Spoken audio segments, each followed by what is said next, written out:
Somewhere on the internet right now, at this exact moment, there is a community that you will never be invited to. Not because you did anything wrong, not because you're not technical enough to find it, but because they found you first. They watched how you typed, what you searched, how long you hovered over certain posts before scrolling away, and they decided, quietly, without ever telling you, that you weren't what they were looking for. This is the story of a Discord server called the Verdant Hall, a community so deliberately hidden, so psychologically specific in who it recruited, that for months, most of the internet didn't even believe it existed. At first, it sounded like a creepypasta, an internet myth. One of those things people post about at 3 in the morning that gets 4 upvotes and disappears. But then the screenshots started appearing, and then the people who'd been inside started talking. And what they described wasn't supernatural. It wasn't impossible. It wasn't even technically illegal, at least not in any way that was easy to prove. It was something far more unsettling than that. It was human. It started, as most internet rabbit holes do, with a single forum post. February, a mid-sized subreddit dedicated to documenting strange corners of the internet.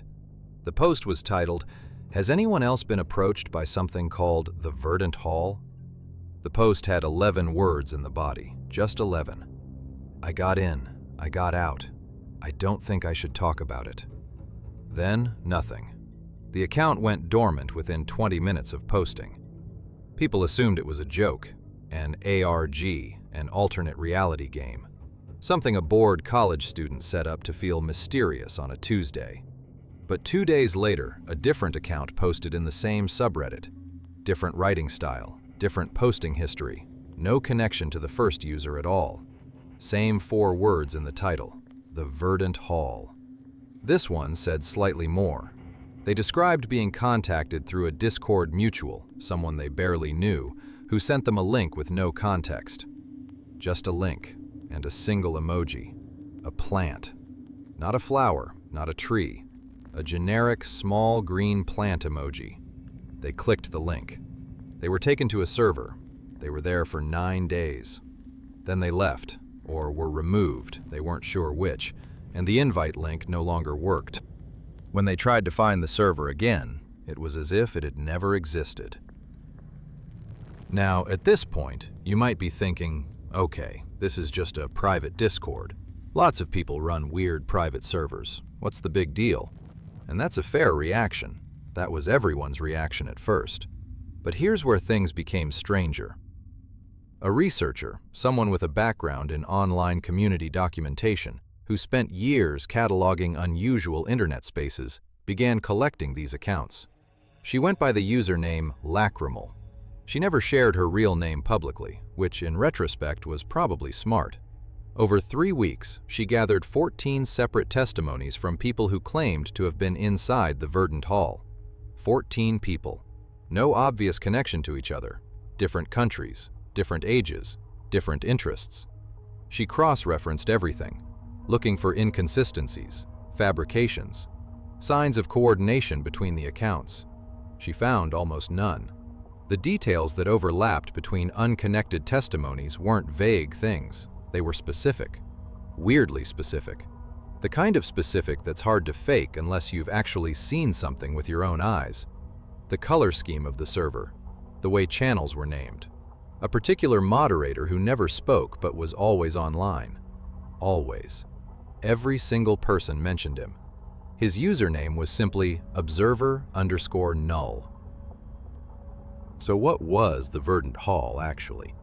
Based on the compiled testimonies, and this is important, what follows is a reconstruction, a composite picture built from multiple accounts. Some details may have varied, some may have been misremembered or deliberately obscured by people who were, by their own admission, unsettled by what they experienced. But the core of it was consistent. When you first joined, the server looked almost disappointingly normal. A handful of channels, a welcome message, some pinned posts explaining community guidelines in calm, friendly language. The aesthetic was muted greens and dark backgrounds, tasteful. The kind of server you might find for a niche hobbyist community, botanical enthusiasts maybe, or ambient music fans.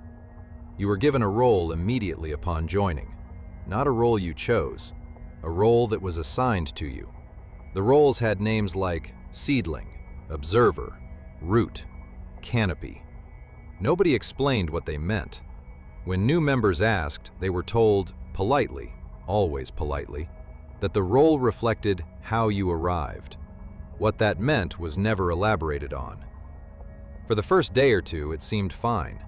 People talked about philosophy, about loneliness, about feeling disconnected from the world in ways that were hard to explain to people in your physical life. There was a channel called the Quiet Room, where members could post without anyone responding. Just thoughts, floating in the void, unacknowledged. Several testimonies described feeling genuinely comforted by that channel, and that's what made it so effective. Because the people who found their way to the Verdant Hall, whether through direct invitation or through the chain of connections that led to it, were not random. They had been selected.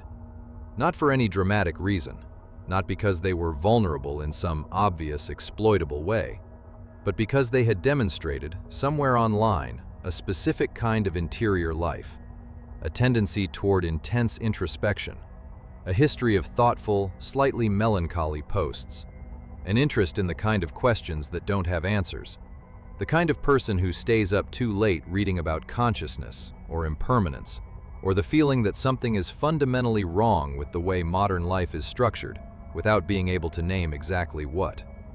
The Verdant Hall knew its audience, and its audience felt, almost immediately, like they'd finally found somewhere they belonged. But somewhere around day 3, sometimes day 4, sometimes sooner, things began to shift. Subtly. That's the word almost everyone used. Subtly. The conversations in the main channels started to develop a direction, not pushed by any single moderator, not through explicit rules, but through the culture of the server itself, through social pressure, through the way certain posts were reacted to and certain posts were quietly ignored. The direction was inward. The conversations moved toward withdrawal, toward the idea that the outside world was not just exhausting, that was common enough, but fundamentally incompatible with the kind of person you were, that your relationships outside the server were, at their core, performances, that the only authentic version of yourself existed here, in this server, in these conversations. And here's the disturbing part. Nobody was telling you this directly. There was no manifesto, no indoctrination speech, no cult leader figure posting long screeds about reality and enlightenment. It was ambient. It was in the water. You absorbed it through 100 small interactions, through the way people responded when you mentioned a friend, a partner, a family member, with a kind of gentle, knowing skepticism. Not cruelty, never cruelty, just the faint implication that you were smart enough to see through those relationships if you really tried. And through all of it, Observer_Null watched. Never posted, never reacted to messages, just present. His little green dot, always active, in the member list on the right side of the screen. Always online. Someone asked about him once in a general channel. A new member, curious, the way new members are. The response from a senior member was calm and immediate. He's just here to listen. Nobody pressed further, which in itself is interesting. About a week in, sometimes less, sometimes more, members who had been assigned the role of root or canopy were given access to new channels. These were invite-only sections of the server that new members couldn't see. They appeared quietly, without announcement. You'd log in one day and find 2 or 3 new channels in your sidebar that hadn't been there before. The people who described these channels struggled to explain exactly what was disturbing about them. Because on the surface, again, on the surface, they seemed almost academic. There were threads about perception, about the mechanisms of memory. Long, genuinely intelligent discussions about the way human beings construct identity from narrative and what happens when that narrative is interrupted. There were reading lists, legitimate books, real academic papers. nothing you couldn't find in a university library. But the framing around them was where things got strange. The discussions weren't curious.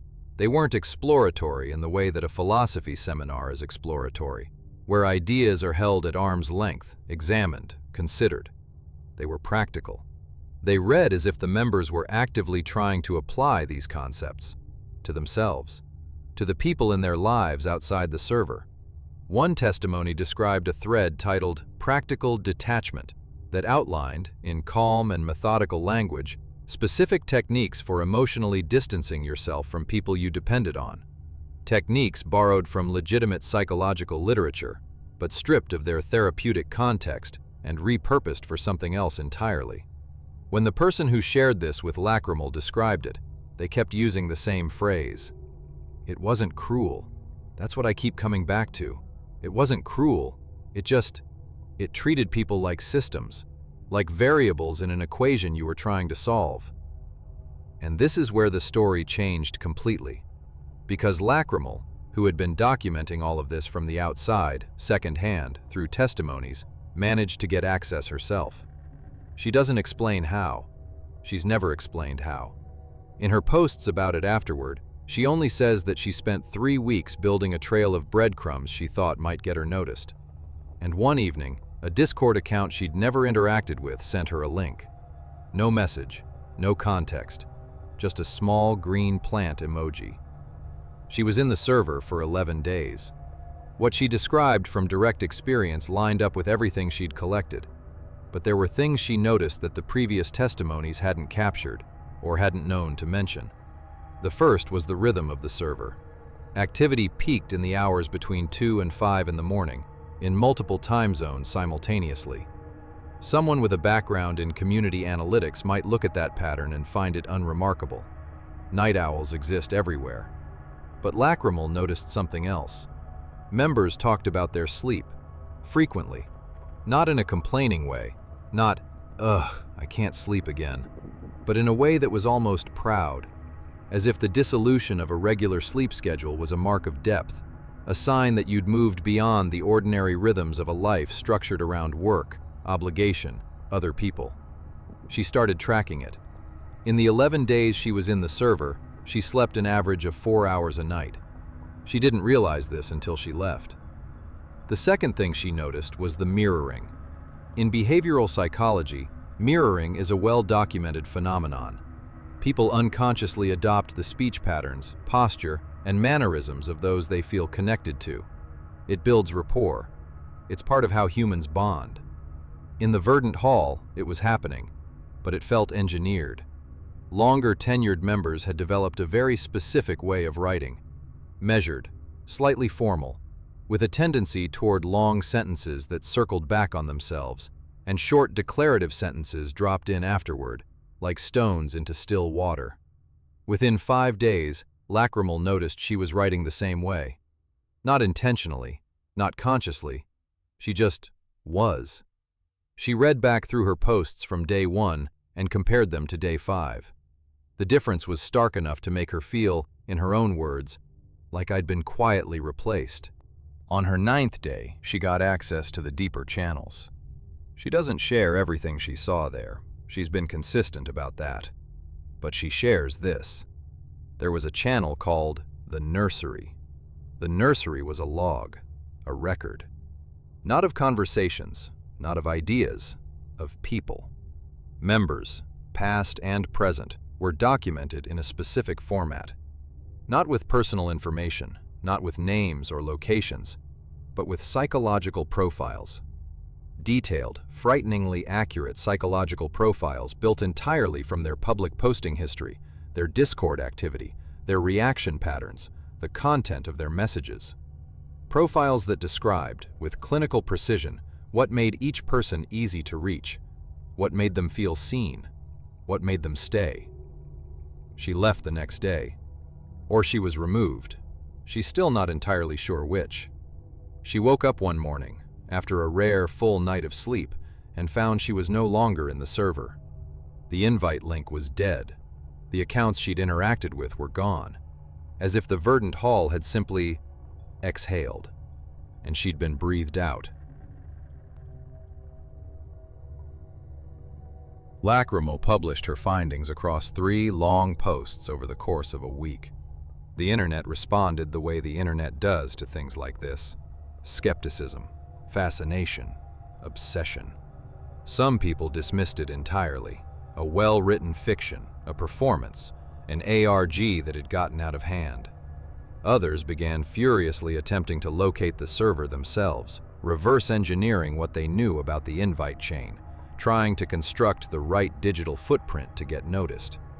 That second group concerned some people, because there was something quietly alarming about watching individuals deliberately try to perform psychological vulnerability, curating their online presence to look like exactly the kind of person the Verdant Hall would want, in the hopes of getting recruited into a community that had, by every account, made its members worse. And yet, the internet became obsessed with the mystery. 3 things happened in the weeks that followed that kept the story alive. First, a former member, someone who'd been in the server far longer than anyone else who'd gone public, reached out to Lacrimel directly. This person, who went by the handle Meridian_Ash, claimed to have been in the Verdant Hall for over 4 months. They said the server had gone through multiple iterations, that what people were describing now, what Lacrimel had documented, was not the first version of this community, that there had been earlier versions, under different names, on different platforms, that the Verdant Hall had been refined over years. They said, "It's a garden. They learn what grows." Then they stopped responding. Second, someone with a background in information security began analyzing what was publicly known about the server's technical infrastructure. The invite links, when they existed, had specific patterns. The account behind the initial invitations showed behavioral signatures consistent with a coordinated operation, not one person but several working in a structured way. This wasn't a passion project. This wasn't a bored teenager with a server and too much time. This was organized. Nobody could explain the why. What did the Verdant Hall want? What was the point? There was no apparent monetization, no obvious ideological agenda in the political sense, no radicalization toward violence, just influence. The quiet, patient accumulation of influence over people who felt invisible everywhere else. And that's what terrified people most. The ones doing this, whoever they were, didn't seem to want anything you could name. Third, people who had been inside started noticing each other. Not in the server, that was gone, but in the wider internet. On forums, in comment sections, in Discord servers completely unrelated to the Verdant Hall. They recognized each other by the way they wrote, that measured circular style. The long sentences that folded back on themselves, the short declarative lines dropped afterward like stones. They were spread across dozens of online spaces, and for a long time, they hadn't known it. They'd carried it with them without realizing it. The language, the patterns, the particular way of seeing the world that the Verdant Hall had quietly installed. There are things about the Verdant Hall that nobody has been able to explain. Observer_null was never identified. No account connected to that username has ever been found outside the server. No IP data, no linked accounts, nothing. The nursery, the psychological profile log that Lacrimel described, was never independently confirmed. She's the only person who mentioned it directly. Others described something structured in the deep channels, something that felt like documentation. But nobody else used that specific word, nursery. Maybe she was wrong about what she saw. Maybe the sleep deprivation had colored it. Maybe she was exactly right. Meridian_Ash, the person who claimed to have been inside for 4 months, disappeared completely from the internet about 3 weeks after contacting Lacrimel. Not in any dramatic way. No final post. No explanation. Just stopped. Accounts go dormant all the time. People delete their online presence for 100 mundane reasons. But the timing sat uncomfortably with a lot of people. And then there's the question of how many times this has happened. Meridian_Ash said the Verdant Hall was a refined version of something older, other communities, other names, other platforms. If that's true, and there's no definitive way to know if it's true, then what ended in the Verdant Hall didn't end at all. It just moved. And whatever it learned from that iteration, from all the people who passed through it, whatever data it gathered about what works, what resonates, what makes a specific kind of person feel found, that knowledge didn't disappear when the server did. It went somewhere. Lacrimal posted one final time about the Verdant Hall, about 2 months after her investigation went public. It was short. She said she'd been contacted again, not through Discord, through a different platform entirely, by an account she'd never interacted with. No message, just a small green plant emoji. She said she hadn't clicked it. And then she said something that has stuck with people ever since. She said, "The thing I keep thinking about is that I don't know how many people are in one of these communities right now, tonight, and feel like they've finally found somewhere real. And they're not wrong. It does feel real. That's what they built it to feel like. I don't know how you warn someone who doesn't know they need a warning." Then she went private. Her accounts are all set to private. They've been that way since. I want to be honest with you about something. There is no definitive proof that the Verdant Hall existed exactly as described. There are testimonies. There is Lacrimal's documentation. There are the strange, overlapping details across unconnected accounts. There is the analysis of the invite chain infrastructure. There is Meridian_Ash's claim about earlier iterations. None of it is provable in the way that satisfies a court, or a journalist, or a skeptic who has decided not to believe. And maybe that's fine. Maybe the Verdant Hall was an elaborate fiction, an ARG so well constructed that it convinced people from the inside out, including, possibly, some of the people who claimed to have been inside it. That's the charitable reading. But here's what I can't stop thinking about. Everything described about the Verdant Hall, every technique, every psychological mechanism, every structural choice, is real. Not supernatural, not fictional, real. The language mirroring, the sleep disruption, the gradual ambient reframing of outside relationships as performances, the use of selective access to create loyalty, the careful curation of who gets invited based on their existing psychological profile. These are not invented things. These are documented, studied, understood mechanisms of social influence.